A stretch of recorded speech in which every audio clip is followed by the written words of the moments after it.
Hi everyone, welcome to our first video dev diary. We get a few questions from people asking how we plan to manage the scope for our game. So today I'm going to take you through the pipeline I'm using to create animations for Satellite Reign.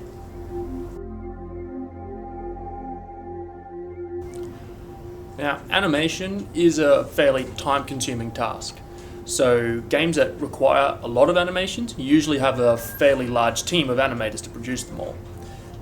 Obviously on our limited budget that's not a luxury that we have. So I've had to look into ways that I can make my workflow more efficient. And to do that, I've turned to motion capture, but probably not in the way you've seen it done in the past. Now, generally when people mention motion capture, you think of people in funny black lycra suits covered in ping pong balls and colourful strips. That's what the big blockbuster movie studios use, and it produces really high quality animation data. But it's also really expensive, so again, that's not an option we've got available to us.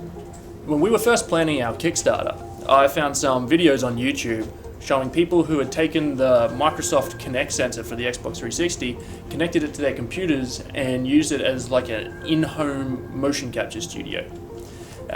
It was pretty cool, but as you can see from some of these clips, the results you get can be a bit unpredictable.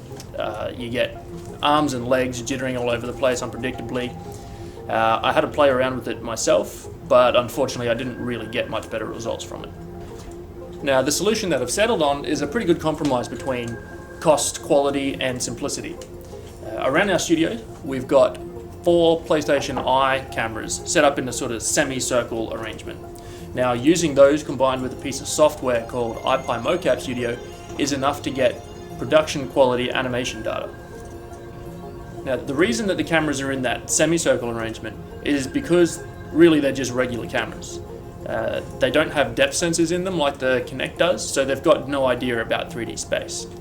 So having them record the action from a variety of different angles, the software can take those different video streams and sort of compare them together to work out how the actors' movements work in a 3D space. So to start with, first I just need to calibrate everything.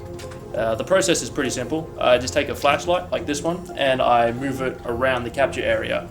The cameras record the motion, and then the software compares the movement of the light between the different video streams, and by doing that it's able to get a really accurate representation of how all of the cameras are positioned in 3D. And this is what you end up with. The green trail you see is the path that the light took around the room converted into 3D. And that's it, and then you're ready to record mocap. So this is a process motion capture recording. The pink lines that you see over the body are called a skeleton. When 3D characters are animated, whether it's for games or movies, what's actually being animated is this skeleton, which then the polygons of the character model are attached to. The aim is to have the bones in more or less the same position as they are in a real skeleton. So as you can see here, the software's had no problem tracking the action. The skeleton followed the movement really nice and accurately, and so when I bring this over to our 3D software, this is what I end up with. This is that same skeleton again in Maya, which is the 3D software we're using to make Satellite Reign. In here I'm able to transfer the motion onto a character. At the moment we're just using basic placeholder characters while the final characters are being designed. So this is the point where you generally need to start making adjustments manually. There's points in the motion where the hands will clip through the torso and the legs, and the feet are on some strange angles, stuff like that. So you go through, you clean up the motion, and once you're happy with it, it can be exported into the game.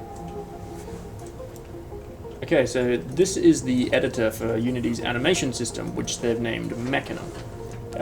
It's how I tell Unity which animations to play and under what conditions. Now down here, I can specify some parameters that I want to actually use to control the playback of the animations. Now, Mike or Chris can link these parameters up with different variables within the game. So for example, this one here I've named speed, and it will change as the character changes speed. When the character is stopped, it's 0. When the character is walking, it goes up to 1. When the character is running, it goes up to 2, and so on and so forth. So I drop the animations here onto the graph, and I basically just create these transitions between them. Now when I click on one of these transitions, that's where I tell Unity what I actually want to be the trigger for the transition. So this is the transition from idle to walk. What that means is he'll sit here playing his idle animation, but as soon as this speed value is greater than 0, he'll start to warp. That's a simple example, but you can start to set up some more complex relationships with nodes nested inside of one another, allowing you to do some cooler stuff like this here. Now, this is called a blend tree. It basically kind of creates an animation that's derived from multiple other animations, all sort of mixed together based on one or more of these parameters. Now, this one's a simple one-dimensional blend. So what I do is I've plugged in a normal run animation, as well as these two turning runs. There's a left and a right.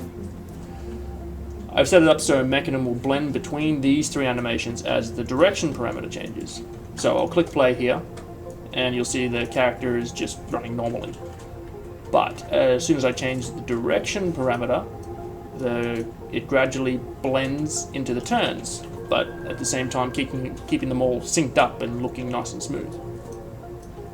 So that's just a bit of a crash course of the animation pipeline I'm using for Satellite Reign. The 5 of us are actually still in pre-production at the moment, so that's basically testing things, figuring out what works, what doesn't work. So even what I've just shown you could end up changing in some capacity as production rolls on, but that's the basic gist of it. So I hope this has helped give a bit of a better understanding of at least one aspect of games development, and we look forward to hopefully showing you a bit more of what's going on here at 5 Lives as the production of Satellite Reign rolls on.